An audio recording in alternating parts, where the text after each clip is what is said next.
Anchor Christine Varconi joining us now from the NBC4 Streaming Center.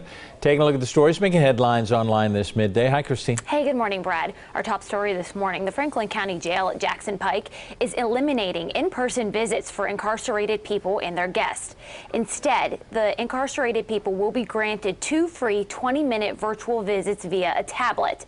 This decision is being met with sharp criticism by some, while others are celebrating it, calling it a logistical convenience.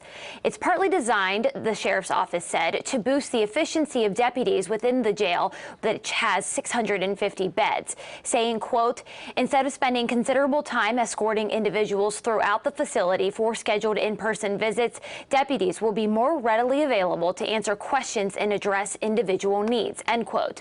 NBC4 digital journalist Maeve Walsh spoke with families as well as advocates for incarcerated people. You can see how they feel about this change over on NBC4i.com. Also top online this morning, youth in the United States are experiencing a mental health pandemic, and data shows a troubling trend is emerging here in Ohio.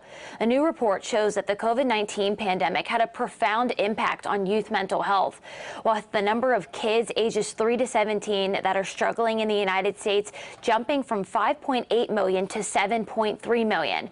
In Ohio, a similar increase was observed. We spoke to a pediatric psychologist at Nationwide Children's Hospital. She said they are seeing an alarming number of kids struggling with anxiety, eating disorders, substance abuse, as well as an increase in emergency visits because children are having suicidal thoughts and behaviors. For a closer look at the numbers, as well as tips for parents whose children are struggling, you can go to NBC4i.com. And after a vote by the zoo and staff and the public, he has a name. The Cincinnati Zoo announced this morning on the Today Show that America's new favorite baby hippo will be named Fritz. It was between Fritz and Ferguson, but after more than 200,000 votes, Fritz came out on top. Fritz, of course, the little brother of Fiona, who also captured the hearts around the world when she was born premature at the zoo a few years ago. Yeah, I mean, everyone loves an alliteration, but we didn't necessarily do that on purpose. Fritz just really seemed to fit him. Ferguson was super cute, and we all love that as well.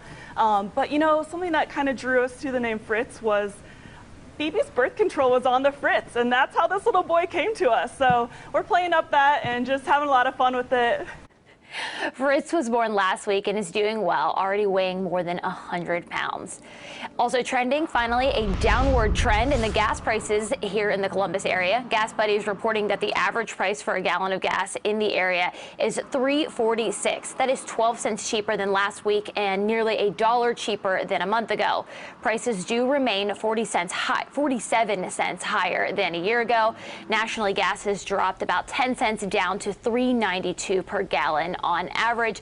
Brad, I know we were both traveling this weekend, and Ohio was the cheapest I saw it. Maybe some cheap ones. I drove through Tennessee, but Ohio's really the cheapest I saw. Yeah, I went into, as you know, Illinois and then into Iowa, and it was probably, it was almost $1 more expensive where I was going. Really? Yeah, and it's a struggle when you start heading into that way and you go, uh-oh, I'm in trouble. Yeah, luckily we were able to fill up before we left Ohio, so good for you. Got the cheapest gas. You were smart. Yeah. I appreciate it. Nice to have you back for the latest news, weather, and sports 24/7. Make sure you visit NBC4i.com. You can also stay connected while you are on the go with our free NBC4 News app. Download it today, Apple or Google Play stores.